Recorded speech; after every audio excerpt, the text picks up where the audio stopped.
అని ఇప్పుడు తెలుస్తోంది కదా వీళ్ళ ఆరోపణలు. ఐ మీన్ తెలుస్తుందంటే ప్రూవ్ కాకపోతే కానీ వీళ్ళ ఆరోపణలు పోలీసులు చెప్తున్నమాట, తెలంగాణ పోలీసులు చెప్తున్నమాట.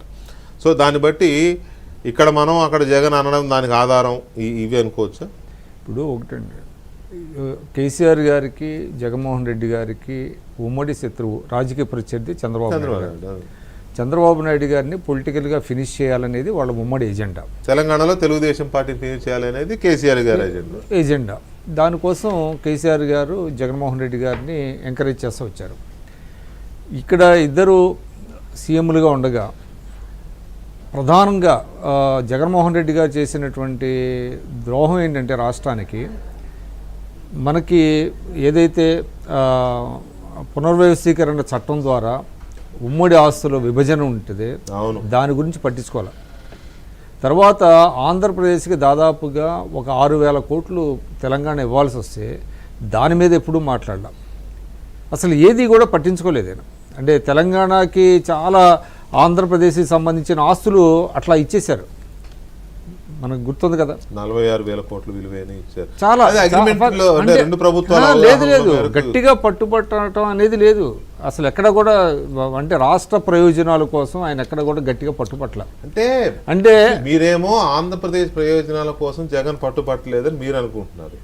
జగన్మోహన్ రెడ్డి ఈ ప్రయోజనాల కోసం అదే చెప్తున్నా. ఆ రోజు కేసీఆర్ గారు ఇక్కడ సీఎంగా ఉండబట్టి, వాళ్ళిద్దరి మధ్య నెక్సెస్ ఉండబట్టి, చంద్రబాబు నాయుడు గారిని పొలిటికల్గా ఫినిష్ చేయాలనే ఎజెండా ఉండబట్టి ఆ విధమైనటువంటి పందా ఎంచుకున్నాడు ఆయన జగన్మోహన్ రెడ్డి గారు.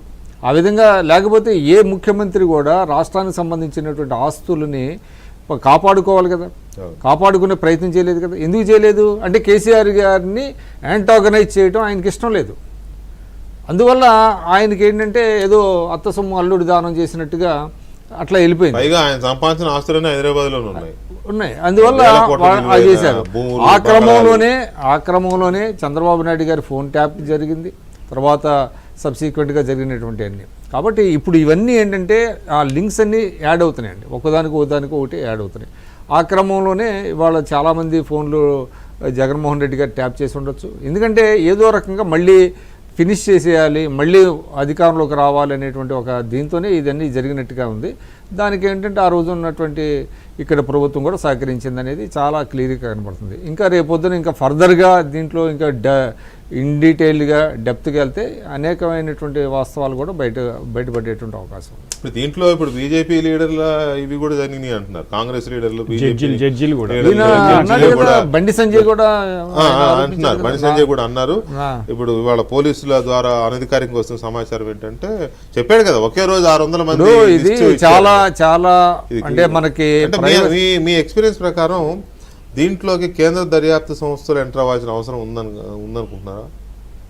ఉంది కదండి. ఇది టెలిగ్రాఫ్ చట్టం ఒకటి దీన్ని చేశారు. పైగా ఇది రాజ్యాంగ ఉల్లంఘన, ఆర్టికల్ 21. ఇందాక మల్లయ్య గారు నాకు మంచి స్నేహితుడు, ఆయన అంటే నాకు గౌరవం ఉంది. కానీ ఆయన అంతా భయపడాల్సిన అవసరం ఏంటి? అసలు ఇది ప్రైవసీ లైన్ కాదు, కాదు లైన్. మొదటి ఈ కేసు ఎందుకు భయపడుతున్నారు మీరు? ఎందుకు భయపడుతున్నారంటే అసలు ప్రైవసీ అండి.